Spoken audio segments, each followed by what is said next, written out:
ขี้อ่อนแท้ดีเจ็บท้องเลยจังซี่แล้วเนาะก็สิมาตอบคอมเมนต์ผู้หนึงนั่นแหละว่าบ่าวนุ่งถ่ายขี้ตัวถ่ายโกหกบ่ก็ลองเบิ่งเนาะโกหกหรือบ่โกหกก็เบิ่งไปนํกันนี่แหละจนได้ยา3กล่องมาพุ่นแหละแล่นไปเบิดมื้อบางคนก็แนะนำว่าเทื่อหน้าเอาไอ้เกิงไปนำบางเทื่อบ่าวนุ่งค่าเวียกค่างานอาจสิได้ไปเองได้บางคนก็แนะนำจังซี่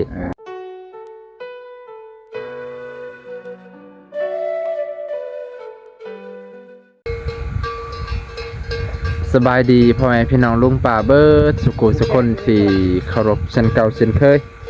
ยินดีต้อนรับเข้าสู่2บ่าวนงตอนแรงๆตอนเย็นพ่อแม่พี่น้องเสียงงัวเสียงควายก็ลงกระเลงบรรยากาศกำลังเย็นสบายพ่อแม่พี่น้องตอนแรงๆเนาะมื้อนี้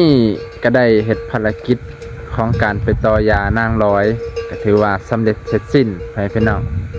ก่อนอื่นจะเอายาไปให้น้องร้อยกะขอพ่อแม่พี่น้อง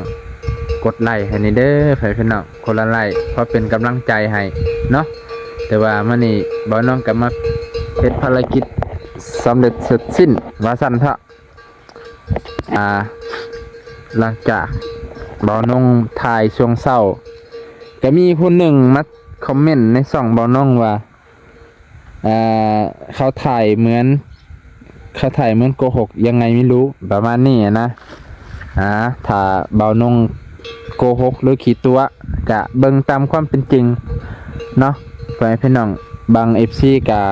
ผู้ติดตามตั้งแต่ต้นจนจบเขาก็สิรู้ดีว่าน้องร้อยเป็นคนแบบใดเป็นแบบเบานงก็เป็นคนแบบใดนะเบานงก็บ่ตัดสินใจคนที่มาคอมเมนต์แบบนั้นดอกไปพี่น้องก็ลองตัดสินใจเบิ่งเนาะบ่น้องบ่ติเตียนเพิ่นบ่โกรธบ่เกลียดบ่หยังทั้งสิ้น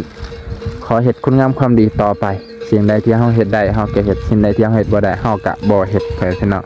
เนาะทุกสิ่งทุกอย่างมันก็ต้องใช้เวลาพิสูจน์กันต่อไปพี่น้องคุณงามความดีบ่แม่นเฮ็ดแล้วมันสิได้โลดเนาะ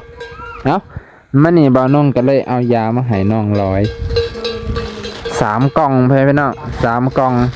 4กล่องนี่คือตัวเก่ามันเพราะว่าย่านเพิ่นยังบ่ฮู้กินนะย่านเพิ่นลืมวิธีการกินก็เลยเอากล่องเก่ามาแต่บ่ขวดก็ให้เพิ่นเพราะว่ามื้อนี้ไปเดินทางตั้งแต่8 โมงเช้าให้พี่น้องกลับมาฮอดพี่ก็ป๊าด6 โมง4 โมง5 โมง4 โมง57เหลืออีก3 นาทีนึงก็5 โมงแล้วไปพี่น้องคิดเบิ่งว่ามันไกลหรือมันไกลเพราะว่าบ่าวน้องขับรถบ่ได้ไวเนาะเส้นทางบ่คุ้นบ่ชินก็ย่านให้กันอุบัติเหตุมันเกิดได้ทุกเมื่อทุกความประมาทก็ยอมเกิดอุบัติเหตุบ่าวน้องก็เลยขี่รถแค่40 60แล้วมันเข้าแถวหมู่บ้านป่าๆนี่ก็ทางมันบ่ดีทางลัดนะพี่น้องมันเป็นทางลัดถ้าเป็นทางเวิ้งๆไปตามถนนใหญ่มันเวิ้งมันอ้อมพี่น้องก็เลยหลับไปแต่ก็เนาะใครแน่เงินที่ไอ้เกิงให้กะบ่เหลือจะพันเลยพี่น้องเอาอย่าไปแน่ปาโตใครแน่ละบ่มัดเฮ็บแถวนี่เลยยังมีอยู่ยังมีว่าขนาดขนมคืนนี่ป้ายังมีกะคุใส่อีกคุใส่พื้นมันนี่ใช่บานงวสบายดีเพิ่นไหมจ๊ะอะไรทั้งฝุ่นยิ้มอยู่ฮะจังใดเอาบ่นี่ซองเบิ่งคักหรือนะสบายดีตอนแรงๆสบายดีสบายดีนะมื้อนี้ถือว่าเป็นมื้อที่รุ่นกันเติบเลยเนาะเพราะว่าคันบ่มียากินมื้อแรงหรือมื้ออื่นก็ห้วยช็อกอีกแล้วสบายดีเพิ่นลูกสบายดีแน่สบายดีบ่น้องสบายดีเพิ่นยังสะเป็นน้องบุญมีถ้าสบายดีเป็นก็บ่ยากเลยนี่3กล่องเด้อขอบคุณฮะเป็นน้ำคือเก่า อาจกินไปเดินๆไปเพิ่นอาจจะวางให้แบบเม็ดก็ได้ ตอนนี้เพิ่นให้กินเป็นน้ำก่อนก็บ่แน่ใจคือกัน แล้วนั่นได้เพิ่นว่า โอ้เสียเงินเด้อ เพิ่นว่า อันกล่องหนึงนี่250,000ได้3กล่อง เวลาไปเห็นบ่บ่นุ่ง เห็นอยู่เพื่อนพรน้องพรมาอธิบายก่อน มันบ่ไป กล่องละ250,000 3กล่องเท่าใด600,000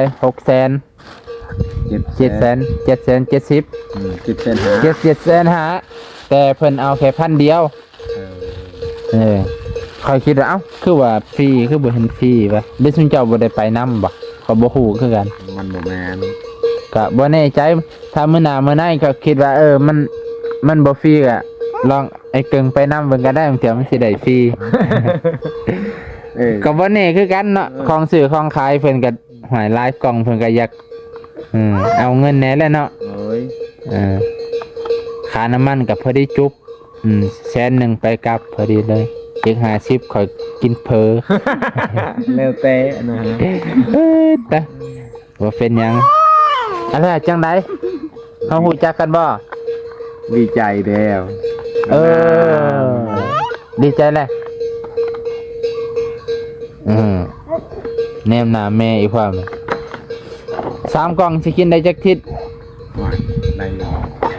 เบิ่งอันนี้2กล่องพอดี15วัน โอ้2กล่อง15วันเดือนครึ่งครึ่งเดือน ครึ่งเดือน ครึ่งหนึงอีก15วันอีกพอดีเดือนหนึง เดือนหนึง 3ทิศได้เดือนหนึงเดือนหนึงเกือบฮอดเดือนนึงอาทิตย์หนึงก็ห้อย เกะ เอ้าจังไดเอ้านี่ เอาตัวนี้ฮะ กลายเป็นเนาะมันนี่โดยว่าแลนรถกับบ่ได้ไว้ดอกแต่ว่ามันเป็นทางลัดแน่ก็เลยแลนซ่าถ้าแลนไว้ขยานขี้ดินทางเป็นหินมาดูถ้าแลนไปทางหลัก35มันเวิ้งว่าค่ากลับนะว่าสิแลนทางหลัก35ได้ลองเบิ่งกันบ่อย่ามันซ่าวะอยากแลนไปทางหลัก35ในมื้อหน้ามื้อใน อันน่ะเราบ่ได้ถามบ่เราว่าอัน ของผู้ใด ของผู้ใดเราบ่ได้ถาม บ่ มีตียืนยานี่ เราค่อยย่างเข้าไปมาต่อยาบ่เราว่ะน่ะโดยว่าแม่นมาต่อยาใช้ยาก็เลยยืนเอาให้เพิ่นบ่ได้ถามว่าผู้ใดของไผทานหมอเวียดน่ะก็เห็นเพิ่นก็เว้าพอดีนั่งเพิ่นน่ะอ้ายเอาน้ำฟันหนึงปกติมัน750,000อ้ายบ่เอาเพิ่นน่ะอ้ายเอาฟันหนึง เราเว้าไว้ค่อยจะบ่เข้าใจเนาะ ใครในทางเคาน์เตอร์เพิ่นก็ดีแนะนำดีบริการว่องไวทันใจรวดเร็วอยู่ยังวะโอ้ยยังว่าเฮาบ่เคยไป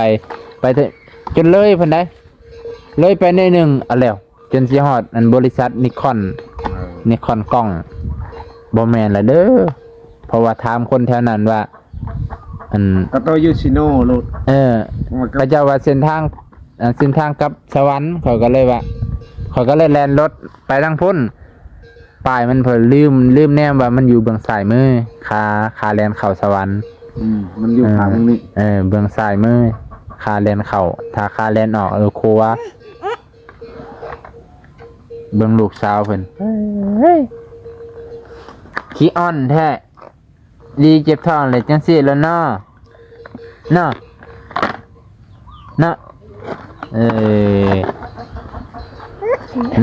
นี่แหละพี่น้องลุงป่าภารกิจมานี่ก็สิมาตอบคอมเมนต์ผู้หนึงนั่นแหละว่าบ่าวนุ่งถ่ายขี่ตัวถ่ายโกหกบ่กะลองเบิ่งเนาะโกหกหรือบ่โกหกกะเบิ่งไปนํกันนี่แหละจนได้ยา3กล่องมาเพิ่นละแล่นไปเบิดมื้อตั้งแต่9 โมงเช้าหาโมงแรงจักสิโกหกไปฮอดไซแหละ แล่นจนฮู้รับจับใหม่เพิ่นเขายังว่าข่อยถ่ายขี้ตัวอยู่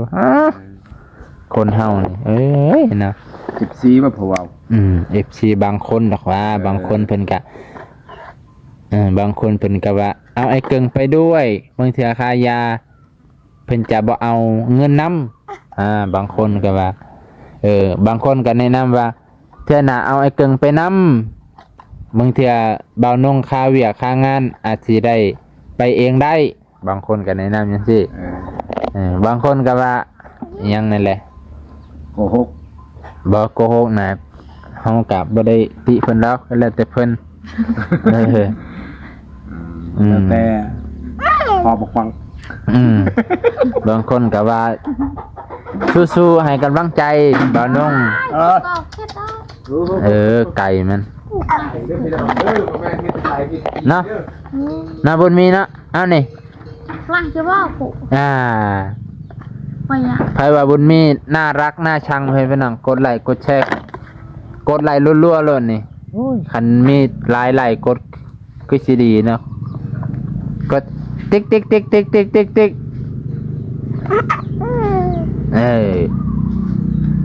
รู้สึกว่านะฮะ รถไฟ แล้วก็ จากกระโมเซนบอก บ่แม่นแบบนี้อ่ะมื้อนี้ก็สิจบเพียงเท่านี้ก่อนเพิ่นพี่น้องมาเบิ่งความน่ารักของบุญมีตอนแรงๆมื้อนี้หน้าตาเราแบบว่าพ่อแม่พี่น้องว่าบ่สดชื่นสดใส มา แจ่มใสอาบน้ำบ่ หายคอย ให้เจะบ่อาบน้ำให้บ่คนมักสะอาดเนาะจะอาบแล้วลอยมื้อนี้ก็สะอาดสะอ้างใส่เสื้อขาวหั่นเด้ใส่เสื้อขาวซ้ำก็สิเข้าวัดจำศีล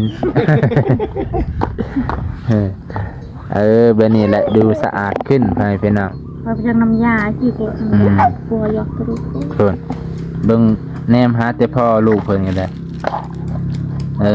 มันย่างในป่ามันหาจมด้วยมันกินเกีย เจียและ กระดาษนะ แยะ ตะเหิม แยะ บ่เห็น ฮะอื่นแล้วบ่ แล้ว ปอดเท้ากายเด้อเราแค่มีนกเนาะ จะไปใส่ ไปนุ่มจับ อะไรปกติควาย สิบอกคนงานหยัง งานดองแล้ว งานน้องไฟ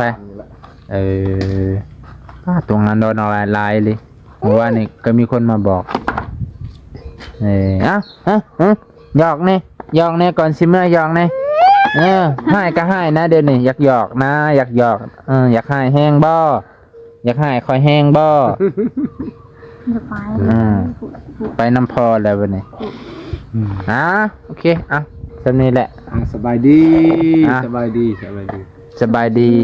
เลยสบายดี สบายดีบ่าวนุ่ง สบายดีเด้อสบายดีเฮ้ยขั้นแขวดิดูคนนี่สบายดีเนาะ สบายดี เด้ เนาะ อสบายดีตอนแรงตอนคำยังบ่แล้วกับบนมีนะเนี่ยนี่